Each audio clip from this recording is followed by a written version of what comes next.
예, 봉도사의 정치응신서, 대한민국 정치 대선에 관한 모든 조사 낱낱이 해부해 드리는데요.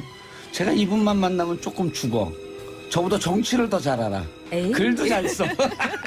무슨 말씀을 처음부터 농담으로 시작하시네요. 예, 알흠다운 정치계의 거두 전여옥 전 의원님, 지금은 작가 나오셨습니다. 안녕하세요. 축하드립니다. 예, 그리고 제가 이 이름을 잘 못 외워요. 근데 기입니다. 기 원장님. 최명길이라고 많이 검색합니다. 실수로. 예. 행복해 하시는 것 같아요. 네. 그 말씀하시면서. 그래서 많이 들어와요. 예, 실수로. 청담 하버드 상담센터. 네네. 이게 뭐 정신심리 하는 데인가요? 네, 그러니까 이제 상담하고요. 예. 그리고 뭐 그 아이들이건 뭐 가족 문제건 이제 그 상담하면서 이제 오게 되는데요. 최근에는 그 뭐 시국도 이러니까 예. 스트레스 받아서 오는 젊은이들도 꽤 됩니다. 그리고 최근에 네. 박근혜 최순실 게이트 특수를 노리고 있다 이런 뜻이네. 그 정도까지는 아니고요. 네. 전혁 작가님. 네. 워낙 유명해서 제가 소개를 안 드렸는데 오늘 제 첫 방송이거든요. 네. 우정 출연 아니에요. 그렇죠. 그러면 노래도 하고 좀 댄스도 하고 그래야 되는데. 아유 뭐 이게 텔레비전이면 다 했었는데 라디오라서 좀. 그러니까 아니 이게 그 눈보라예요. 눈으로 보는 라디오 해갖고 이게 다 나가거든요. 네. 그 우리 전 선배님 이거 모자 예쁜 모자 쓰고 오신 거 네. 나갈 겁니다. 아니 뭐 미니 텔레비전으로 나간다고 그래서 예. 일부러 또 있는 거 없는 거 다 하고 왔어요. 알흠다으세요. 감사합니다. 예. 요즘 SNS에서 난리가 났어요. 뭐 왜요? 전효옥과 정봉주 예. 우결. 남매로 우리가 불리고 있는데 또 그렇게. 예, 근데 이렇게 즐겁게 얘기를 해도 즐겁지 않은 한 주죠.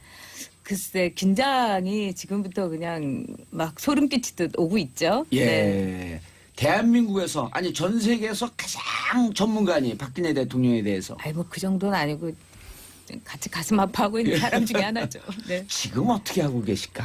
아마 제가 보기에는 이제 박근혜 대통령의 정치 스타일이 능동태가 아니라 수동태거든요. 예. 그리고 무엇을 견디거나 무엇을 이제 당하는 그런 어떤 그 모습이라든가 그런 정치적 행태에 대해서는 아마 세계 최고의 정치인일 거예요. 그렇기 때문에 견디겠다. 또 이것을 돌파하겠다 이러면서 나름대로 정치적인 결의를 다지고 있을 거라고 생각합니다. 지금 기각된다고 생각하고 있겠죠? 그렇지는 않을 거예요. 왜 그러냐면은 사람들이 생각하는 것처럼 정말 이 앞뒤나 사리 분별이 그렇게 밝은 분은 아니다 이렇게 생각할 수도 있지만 한 인간에게 있어서 어느 한 부분은 매우 발달한 부분이 있어요. 예. 그러니까 정치의 그 커다란 판을 보는 거라든가 또는 아주 원초적인 정치 권력에 대한 본능이 있죠. 큰 판을 보는 능력은 있어요. 그렇기 때문에 이 상황을 잘 판단하고 있을 겁니다. 그럼 인용될 가능성도 저는 이제는 좀 그거를 받아들이고 있다. 대비를 하고 있다고 봐요. 예, 그렇기 때문에 어떤 돌발적인 결정을 할 수도 있고요. 돌발적인 결정이라니. 지금 이제 정치적인 어떤 잦은 사태라든가 예. 이런 카드도 아마 끝까지 만지작거리고 있을 거라고 봐요. 그러면 더 혼란스러워지지 않나요? 그건 상관없죠, 본인한테. 왜냐하면 본인은 정치적인 정말 그 호모 폴리티쿠스이기 때문에 정치적인 또는 권력을 갖고 있지 않는 한은 나 박근혜는 존재 이유가 없다. 이렇게 생각하고 있을 테니까요. 호모폴리티쿠스라고 하는 것은 정치적 인간이다. 그렇죠. 정치에 특화된 인간이다. 그렇죠. 근데 네. 그 정치적 멘탈리티, 네. 멘탈, 네. 전 의원님하고 박근혜 대통령 누가 더 강한 것 같아요? 그건 박근혜 대통령이 강하죠. 전 의원님이 그 정도면 어마어마하게 저는 강한 권력 의지가 건데. 없어요. 그러니까 여기서 우리가 이렇게 둘이 마주보고 있잖아요. 로맨스 의지가 강하시잖아요. 그게 아니죠. 있으면 국회에 있었겠죠. 예. 모든 것을 다 받아들여 가면서. 최명기 원장님. 네. 최명기. 죄송합니다. 최명기 원장님. 네. 대통령이 지금 기각될 거라 생각할까요? 아니면 인용될 거라 생각할까요? 심리 상태가 좀 어떨까요? 근데 아까 정치적 인간이라고 하셨잖아요. 예, 그렇기 때문에 호모폴리티쿠스. 그 안에는 어떤 비율이 있는 거지 어떤 절대적인 게 아니에요. 정치적인 인간이기 때문에 기각 대 인용 양쪽으로 생각하는 게 아니라 확률로 생각하겠지요. 그렇기 때문에 기각될 확률을 완전히 마음속에서 버리진 않았을 거예요. 그러나 인용될 확률도 상당수는 있다고 생각하면서 거기에 있어서 유리한 조건과 불리한 조건으로 계속 생각은 하시되 남한테 그거를 갖다 이렇게 드러내진 않고 있으실 거예요. 남한테 드러내지 않고 있다. 그럼 주위에서 아무도 모르고 혼자 이렇게 있을 상황인가요? 그러니까 이제 우리가 스트레스를 받게 되면은 그거를 이제 감당하는 방법이 두 개인데요. 예. 어떤 분들은 자극을 최대한 차단해요. 그러니까 박근혜 대통령께서는 자극을 차단하는 스타일이세요. 그렇기 때문에 본인이 스트레스를 받고 이렇게 해야 되는데 옆에서 자꾸 이렇게 하세요, 저렇게 하세요 얘기가 나오면 본인이 혼란스러운 거예요. 그러니까 본인의 생각이 정리될 때까지는 자극을 차단하고 그런 다음에 본인의 생각이 정리가 되면은 그쪽으로 이제 의견을 받아들이는 거예요. 그런데 이제 어떤 정치인 같은 경우는 반대인 거예요. 스트레스 받고 힘들면은 자꾸 남한테 얘기를 하면서 풀고 그 과정 중에서 생각을 이제 정리하게 돼요.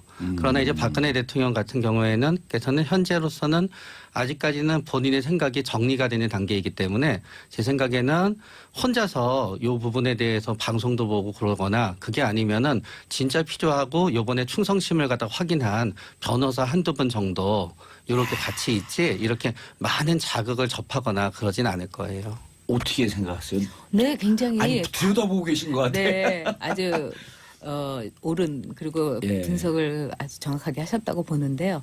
제가 보기에는 이제 박근혜 대통령은 지금 아마 유일하게 유영아 변호 대리인하고 의견을 나눌 거예요. 아, 그 한 명이라고 하는 네. 분이 유영아. 예, 그리고 이제 민정수석. 근데 두 사람하고 이제 의견을 나눌 텐데 아무래도 유영아 그 대리인이 가깝겠죠. 왜냐하면 정치 인생에서 줄곧 아주 변함없는 충성도를 확인한 대상이고 또 그렇죠. 유영아 그 변호사는 검사 출신이고 이렇기 때문에 본인의 굉장히 기호에 맞는 분이에요. 그래서 그런 이제 이 태도를 갖고는 있겠지만은 또 하나 이제 박근혜 대통령한테 우리가 놓칠 수 없는 것은 뭐냐면 박근혜 대통령이 맨 처음에는 굉장히 그 다음날 바로 사과를 했잖아요. 사과했죠. 제가 잘못했습니다. 그리고 특검 그렇죠. 조사도 받겠다. 네.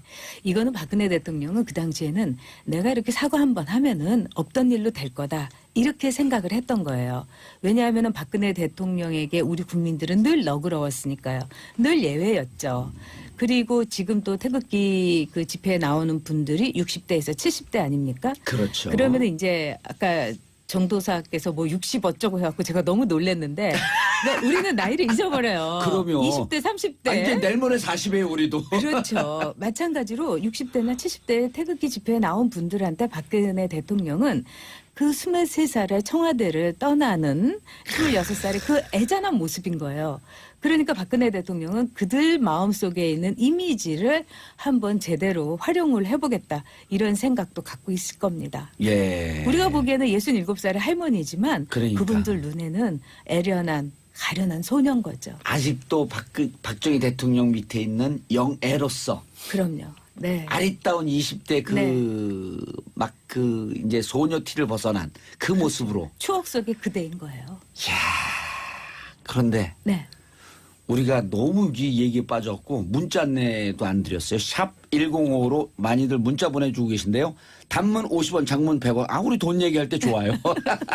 어울리세요. 예, 샵 1055로 문자 많이 보내주시기 바라겠습니다. 여러분들은 세계에서 가장 아름다운 정치인 전효국 의원님의 말씀을 듣고 계십니다. 채널 돌아가요. 그러다가. 자, 최명기 원장님. 우리 둘이 너무 케미가 좋으니까 질투나시죠? 아닙니다. 이건 무슨 네. 심리 상태예요? 우리는? 약간은 첫 방송이셔서 예. 긴장하셨기 때문에 오히려 더욱 이렇게 얘기할 상대가 필요하신 겁니다. 아, 그러니까 후자. 네. 정보로 차단한 게 아니라 누가 얘기하면서 스트레스를 풀어나가는. 네. 그게 더 멘탈이 약한 거죠? 그건 또 다릅니다. 그런데 의원님은 어쩌면 침묵은 잘 못 견디시는 분이실 것 같아요. 누구라도 좋다. 앞에만 있으면은 네. 말 걸고 네. 싶은. 박근혜 대통령께서는 침묵을 잘 견디시는 분이시지요. 네. 그런데 요것 좀 한번 분석해 주세요. 검찰 조사를 받겠다. 네. 그다음 말을 뒤집었잖아요. 네. 안 받고. 이게 본인이 거짓말을 한다고 생각을 한 건가요? 어떤 심리 상태예요? 이해가 안 되는데 가장 신뢰가 가야 할 국가 지도자인데 말을 바꿨단 말이에요. 근데 원래 국가 지도자는 말을 잘 바꿉니다.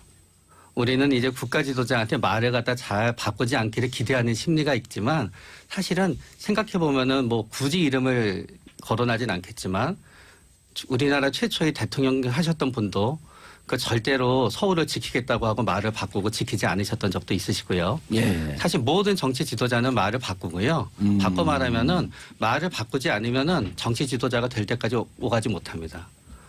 그래요? 네, 이 모든 정치 지도자는 말을 바꾸지만 문제는 뭔가 하면은 말을 바꿈에도 불구하고 말을 바꾸는 거에 대한 명분을 갖다 잘 만들어서 그 말을 바꾼 거를 갖다 오히려 국민들이 결단이라고 받아들이게끔 하는 거.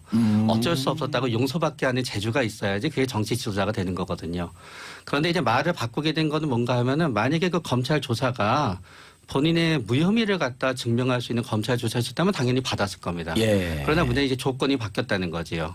그런 점에서 만약에 이거는 그게 올바르다는 뜻이 아니라요. 만약에 박근혜 대통령의 입장에서 이렇게 탄핵이 가결될 수 있다는 것까지 예상을 했다 그랬으면은 아마 그때 최순실에 대해서 존재를 인정하지 않았을 겁니다. 그렇기 때문에 박근혜 대통령의 어떤 그 변호인단 입장에서는 가장 후회가 되는 첫 번째 부분이 아마 최순실과의 관계를 인정했었던 부분이었을 거예요. 예. 인정 안 했으면은 현재도 법리 논쟁으로 갈 수 있는데 인정하면서 상당히 하면서. 어려움에 빠졌거든요. 알겠습니다. 첫 방송이라 제가 조금 실수를 했네요. 샵 1055라고 했는데 잘 아시죠? 샵 105가 아니라 1035입니다. 샵 1035. 단문 50원, 장문 100원. 돈 얘기에 꽂혀갖고 번호도 들렸네. 샵 1035로 문자 마구마구 보내주시기 바라겠습니다. 전 작가님. 네. 탄핵 선거 이후 아까 어느 부분에 대단히 강한 호모 폴리티쿠스라고 표현하셨단 말이에요. 네. 그러면은 탄핵 기각됐을 때 네. 탄핵 특히 인용됐을 때의 대응 이런 것도 머릿속에 있을까요?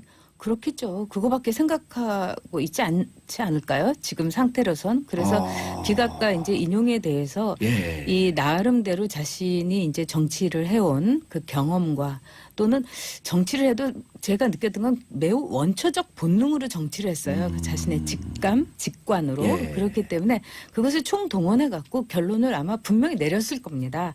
그렇기 때문에 저는 그 결론에 따라서 지금 나름대로의 시나리오를 확실하게 저는 짜고 있다고 생각이 들어요. 예를 들었고 인용이 됐다 치면 어떻게 대응을 할까요? 아마 인용에 대해서는 지금쯤은 거의 생각을 하지 않을 겁니다. 왜 그러냐면은 탄핵 대리인단이 헌재 법정에서 했던 것을 보면은 예. 아마 본인도 아마 느끼지 않았겠습니까? 왜냐하면 인용에 대해서 가능성이 높다고 생각하기 때문에 헌재가 어떤 선고를 하더라도 불복해야 된다. 시민 불복종 운동이라는 이름 아래서 이 무대에도 올라간 법률 변호 대리인 이건 상상할 수 없는 거거든요. 예. 그렇기 때문에 이제 본인은 여러 가지 정보를 차곡차곡 이제 나름대로 쌓아 올리면서 그 반대의 경우, 인용의 경우에 대비를 확실하게 하고 있겠죠. 그러기 위해서는 이미 우리가 한번 여론을 띄워보는 거가 정치에서는 굉장히 유효하지 않습니까? 예. 개각을 할 때라든가 이미 러브레터에 대해서 답장을 보냈거든요. 그것도 한 달 만에. 그렇죠. 왜냐하면 사람이 러브레터를 쓴다는 것은 다음 날 읽어보면 도저히 못 보내는 거거든요. 그리고 답장도 마찬가지예요. 근데 한 달 지나서 정말 고맙다고. 이거는 뭘 얘기하냐면 자신의 말 한마디에 얼마나 동원될 수 있는가를 아주 확인을 철저히 한 거죠. 예. 앞으로가 그래서 저 역시 매우 걱정이 됩니다. 알겠습니다. 특검 수사 발표가 이제 오후 2시면 네. 나오거든요. 무척 불리한 내용들이 있을 텐데 대응을 할까요? 별로 신경 안 쓸 겁니다. 왜냐하게 되면 특검 수사 내용은 뭐 여러 가지 내용이 있고 보다가 보면은 이제 대통령께서 보시기에는 좀 짜증나는 내용도 예, 많긴 하겠지만 예. 결국 중요한 거는 인용이나 기각이냐입니다. 만약에 기각이 되면은 그때부터는 이 특검 수사 상관없이 본인은 앞으로 몇 달 동안 본인의 대통령직을 수행하면 되는 거기다 아무 문제도 안 되는 거고요. 예. 인용이 되게 되면은 그때는 문제가 되는 거기 때문에 현재로서는 모든 신경은 인용이냐 기각이냐에 전부 가 있지 특검 수사는 아무것도 아닙니다. 지금 현재 입장에서 그 내용은. 예. 저는 좀 생각이 달라요. 어. 왜 그러면 굉장히 적극적